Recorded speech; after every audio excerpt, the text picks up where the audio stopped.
Welcome to the College Hockey South YouTube channel, and welcome to College Hockey Game Day presented by Global Synthetic Ice, the official synthetic ice of College Hockey South. We are here at the awesome Lakeland Ice Arena in Lakeland, Florida for one more action-packed weekend for College Hockey South.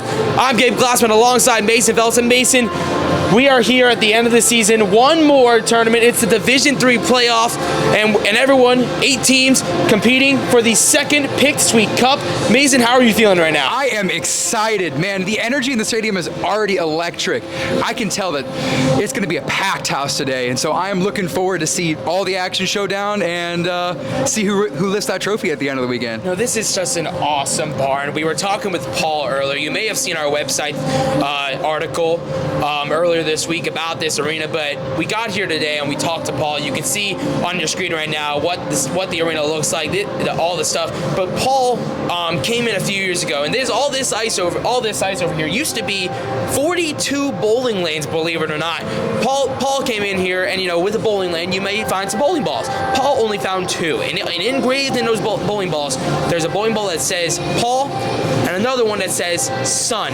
Paul knew immediately this needed to be the place he bought and turn into a hockey rink. And you can see there's no excess of bowling references in the lobby there.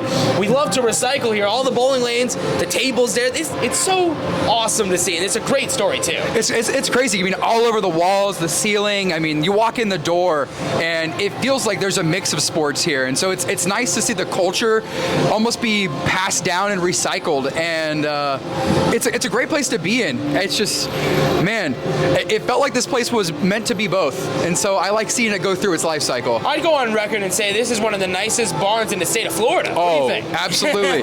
Pulling up here, I saw all those amazing benches out front. Yes. And just the representation of not only our college teams, but the clubs that play here, and also our local NHL team right around the corner. The Bolts just around 30 minutes away in Amalie Arena. But, we're not here for the Bolts. We're here for the hockey that's being played in the Zaboni over there.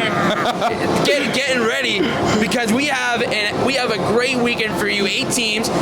No one has won a championship before. The only champion of D3 was Tampa, and they moved up to Division II early before the season started. So we are crowning a new Division III champion, but we've already crowned a few champions. It's been a while since we've been back with you on College Hockey Game Day. So let's recap a little bit. Starting off a couple weeks ago, Division I in women's, the first ever women's playoff. But man, it's Spartan dominance. Tampa taking both Division I and women's. Mason, talk about that for a little bit. It was crazy. I mean, Tampa won's men's. They won the chip, beating Georgia 7-1. Dominant game for them. And Zamboni is having a great time getting us ready for the game today. But winning that game 7-1, just a dominant performance, showing that they are the team to beat. And man, that was quite a game for the men's team. And what a weekend for Jack Manware. 4 goals and assists into 2 games, but also got to shout out Ryan Andrews. 3 apples to his list to cap off an incredible season for him. 3 apples in the championship game alone. What a game. And I mean, that weekend, it's been all Tampa in Division I, but it's also been all Tampa in the women's division. And guess what? I'm talking 1972 Miami Dolphins, undefeated season for the women's team. It was fantastic to see that. Going into the championship game, everyone thought that they were going to win it, but in the second period, it was tied up.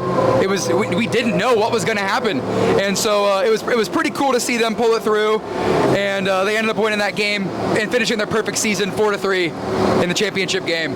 So fantastic. And man, I just got to shout out Ava Johnson, 3 goals in the 2 games, and obviously Katie Powell held it down. The first ever CHS Women's Goalie of the Year, and it's been a great season. It was a great season, undefeated. It says 11-0, but man, I'm happy that they got the championship to cap off that season. And with that, we're going to move on to Division II, because we got D3 to talk about. But absolutely. Division II, man, a little bit of a shocker. In Division Some controversy, no kidding. Man, Florida Atlantic dominated the entire Division II season, but in that Clemson game, they fell short, 6-4. Mason, what happened? Yeah, so I was the main camera operator for that broadcast. I was there in Birmingham. It was a fantastic tournament, fantastic location. Shout out to them, big sponsor of us, and I think FAU, they may have came in overconfident in their abilities. I think they walked in thinking that they were going to breeze to the championship and steamroll, but they couldn't find the net, couldn't find the goal, and man, it showed. But they bounced back the following day. They ended up winning 3rd place, so congratulations to them. But shout out to Tennessee. You know, just going back to FAU real quick, they had a great season. Obviously, you've seen them all season long. Battle at the Beach champions. Matthias Weir won MVP of Division II. What a season for the Argentinian! But man, it's tough to think because everyone thought going into that tournament, Florida Atlantic was the team to beat. Clemson beat them. Unfortunately, they couldn't get it done against the Ice Wolves. But you know, speaking of the Ice Wolves, man, what a weekend for Kyle Stober. 4 goals and an assist in that weekend, and 2 goals in that semifinal game. But man, when you think about FAU, they gotta gear up, get ready for next season, and it's a big humbling moment. I know it's very hard as an athlete. Whenever you think that you work so hard and you expect an end result, and when that doesn't happen, it's demoralizing. I feel bad for those seniors, but you really got to bounce back, and you really have to go back to the drawing board and reanalyze your attack to things. And the Ice Wolves are on Rocky Top. And speaking of Tennessee D2, we got a couple two-time champions in the building for the Best in Flow competition. That's right. Thank you to everybody who voted. And man, what a span of that was. I gotta tell you the statistics because this is so awesome. For the men's division, it's Pete Bunch from Tennessee D2, 2-time champ. Not only does he get that CHS championship, he also gets the Best in Flow championship as well. Get this, Pete Bunch in the final round against Florida Tech, just around 22,000 votes. Cleared 9,000 as second place. But it's crazy, and they say hockey isn't a thing in the South. It's 22,000 votes. That's crazy. I love that mullet, man. I love that hair. It is a rock and flow. And Pete Bunch, you sir deserve that championship. You know who also deserves this championship? It's let me see this here. Leah Klingel. Mm-hmm. Leah Klingel of U Tampa Women's, another 2-time championship. This was a close one. She went up against the Georgia Women's nominee. I want you to guess how many votes Klingel won by. I knew it was a very thin race, and it was great to have multiple different voting options where you could vote online, you could vote on the website, but I don't know, maybe toss up 100. 204 votes separating Klingel from second place. Razor thin margins. Are you kidding me? That's awesome. That's a fight. That is awesome. That is so great. So that was completely successful. The Best in Flow competition. That was awesome. Congrats to Bunch and Klingel and to those programs as well who get the money. But man, that was awesome. And speaking of all the teams that put in their nominees for this, we have a lot of teams that are going to Westchester, Pennsylvania for the AAU Nationals. 18. Hold on. What did I just say? 18. College Hockey South teams going to Westchester, Pennsylvania in a few weeks for AAU Nationals. Does that sum up the season for College Hockey South? I mean, it's been a fantastic year across the board. We've had a lot of high performers. If you look across our all-conference teams at all 4 different divisions, there's just been a lot of excellence across the board. And if you look at the game sheet standings, I mean, College Hockey South is just all over the top of it. And so I'm very proud of what we've done this year, and I'm excited to see us compete on a national level and rep the conference. I just looking at the pools that are out in all 3 men's divisions, College Hockey South owns the 1 seed. Every single one of them. That is special. Wow. And just going to that Division 3 pool play for nationals, 3 of those teams that are playing in this tournament are going to be traveling to Pennsylvania in a few weeks to compete. So just because they're playing in this tournament doesn't mean their season is over. They still get a chance to compete for the national title as well. And with that, we'll segue on over to finally talking about the Division 3 playoffs. Mason, what do we like? What's team, man? What do we like about this tournament? I mean, I like the location. I like the fact that I love the location. Here. We can talk more about the location. I want to know about the play, man. I want to know what team? About to play. Has your eyes? So I have a pick for this tournament who I think is going to win. Okay. I'm going to hold that off for a little bit. Okay, maybe. But Well, he'll save it for pick'ems, right? Yeah, I'll save it for pick'ems. But I think that this tournament has a lot of open, unanswered questions, right? I know that we have teams going to nationals, and we know where the talent is, but we don't know who's going to win this tournament this weekend. And so I think we got 3 powerhouses at the top. I think we're pretty top-end heavy on our talent. And then I think from 5 through 8, I don't see any of them being able to raise the championship this weekend. You know, you have Miami, Florida Southern, and Kennesaw State, the 3 teams that are going to nationals, and all of them, what a season they have. But I want to just highlight Florida Southern. I know we're in their home barn, but man, what a season it has been for them. Florida Southern, they have a guy, let me tell you about this guy, Will Marshall, CHS, all conference Division III team, first team for D3.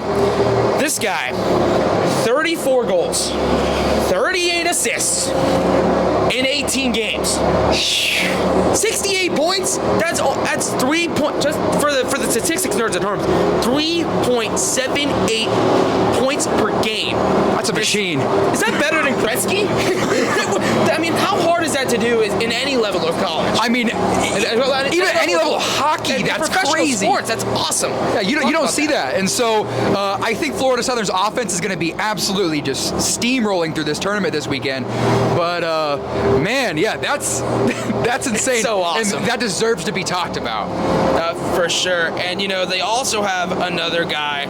I'm going in my notes here. I'm going deep. They also have another guy. His name's Michael Wohl. He's also up there with Marshall, 21 goals, 22 assists, 43 points, but he only played 42 games. I'm sorry, not 42, 12 games. I'm sorry, 12 games. What? Sounds like we have a lot left to see from him today. I think we are going to see a lot of action, so keep an eye out for Marshall and Wool for the mocks. And with that, we are going on to our final pick'ems of the year. Mason, I don't know if you've been, but I know my record, right? You see, I don't want to talk about it. You see our records now. I'm doing pretty good. That first week, I went 7-2. May have got a little over my head, but when I'm at 17-10, I'm still very positive in the rankings. I consider that, semifinal. I should be playing on. I'm kidding. No, I don't want to fight.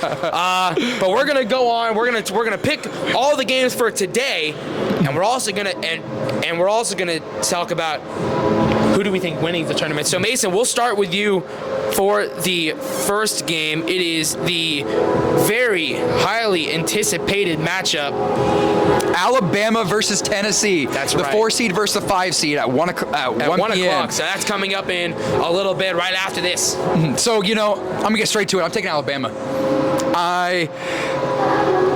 It's hard. Tennessee D2 won last weekend, but I don't see their D3 team making it out of the first round right here. I also have Alabama going on. I think Alabama, it's going to be a close game, 4 and 5 seed. It's always the closest game. It's always the game that's going to get us going out here in just a little bit. In Alabama, I feel they're going to say roll tide. They're going to roll on into the semifinal round. Mm-hmm. Moving on now. It's the next game. It's Kennesaw State against Florida Tech, and Mason, I got Kennesaw State.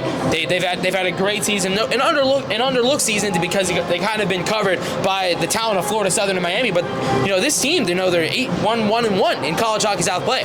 This team is not to mess around about. Keep an eye on Kennesaw State, and they may be making a run for the Pick Sweet Cup. What do you think, Mason? They got a long drive today, but I even think through all the adversity that they're going to have a fantastic game today.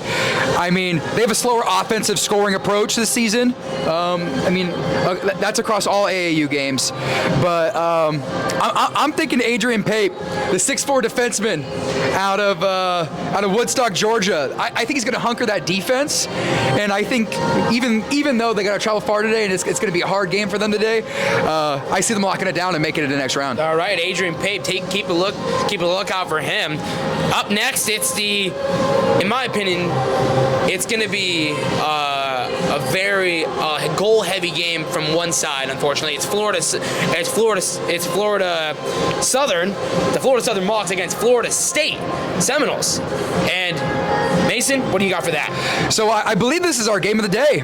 I think this is our game of the day. I believe it's our game of the week. And so I'm very much looking forward to this. I think the audience is going to show up fantastic out here. I mean, pack the house. This is their home arena. Yes, and speaking of that, before we started the show, when we were talking to Paul pregame, Paul was telling me that Florida Southern gets, because we are in Florida. Lakeland Ice Arena is home to the Florida Southern Mocs, and they get 500 to 600 fans a game. Their first game last season, 1,500 people. They had to call the fire marshal because they exceeded the building capacity. I'm going Florida Southern all day. Where are they even going to go? Like where right here. I get it, but man, this is going to be a packed house. On this little pavilion right here. Paul says this is the most popular spot for fans right here where we're sitting right now. I absolutely believe it. This is a fantastic place to be in, and I'm taking Florida Southern. I think their audience is just gonna overwhelm. I'm excited to Florida see that game's coming up at 6:30, so make sure you tune in for that one. But you also want to make sure you tune in for this one, and I think this may be one of the best games we see all weekend. It is Miami Hurricanes versus the Florida Gators. Mason, what do you think? I think Miami earned the 1 seed, and I think that they're going to show that today. If anyone watched the first episode, I'm a Miami guy. Hold on. Hold my mic. I got you. Hold my mic. Go Canes! Let's go. And guess what? I'm switching my championship. I think Miami is going to make the run. I'm switching from Florida Southern. I think Miami is the team that will take it to Florida Southern. And in my opinion, they are the only team that has the facilities to do so. Mm-hmm. I mean, they definitely deserve to be the 1 seed today. And going back to our matchup for my pick'ems, UF beat my rugby team in rugby this fall, so it's very hard to root for them. But so you have personal vengeance against this a little bit. UF, I got a little beef, but Miami, they're a fantastic team. They have 4 players across the second and third teams, so obviously they have some excellent top end talent. And for the 4th time in a row, I'm gonna lock in the higher of the seeds for this game, and I'm gonna pick Miami with you for this game. So yeah, come on. we can at least agree on this one. Well, Mason, you may have Miami winning in this game, but who do you have winning in the tournament? So going back, I think I'm going to disagree with you on your Canes call right there, and okay. I think the overwhelming advantage that Florida Southern has would being the home team here, having the amazing fans, having the facilities, and being familiar on this ice. I have them raising it, and I have it by a couple goals in the championship. You have them raising the Picked Sweet Cup? Yes. On Sunday. Okay. Absolutely. Well, ladies and gentlemen, that is all we have for you today. For all the fans at home who have been watching our College Hockey Game Day and all of the College Hockey South broadcasts the entire season, we thank you so much for tuning in to the College Hockey South YouTube channel. The first game is coming up at 1 o'clock. It is Alabama versus Tennessee. For Mason Phelps, I'm Gabe Glassman, and Mason, it is time to puck drop. Global Synthetic Ice is the longest operating company in the industry with over 25 years of innovation and experience. The company brings the feel of skating on real ice to wherever you can think of. With its sleek and functional design, the synthetic ice is perfect for indoors, outdoors, and anywhere you can fire a slap shot. For decades, the question has always been, how do you get kids to play hockey in a state like Florida? How do you make it affordable for kids to get involved with hockey with the ever-rising costs that traditional facilities charge for ice time? Global Synthetic Ice has the answer. Make the game available for everyone, everywhere. 6-time Stanley Cup champion Mark Messier, Tampa Bay Lightning captain Steven Stamkos, and old Lightning fan favorite Marty St. Louis are all big fans of the product and how it can help bring hockey to kids everywhere. There are glowing endorsements from NHLers and referees which should show how a product like this can make change. Even legendary referee and analyst Kerry Frazier loves the synthetic stuff.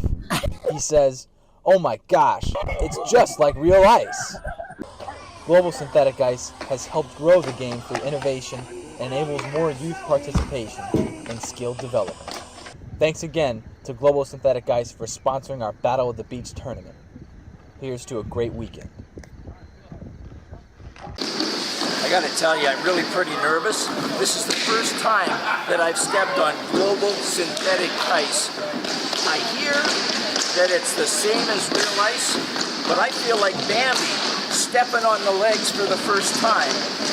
Let's check it out, and I'll get back to you.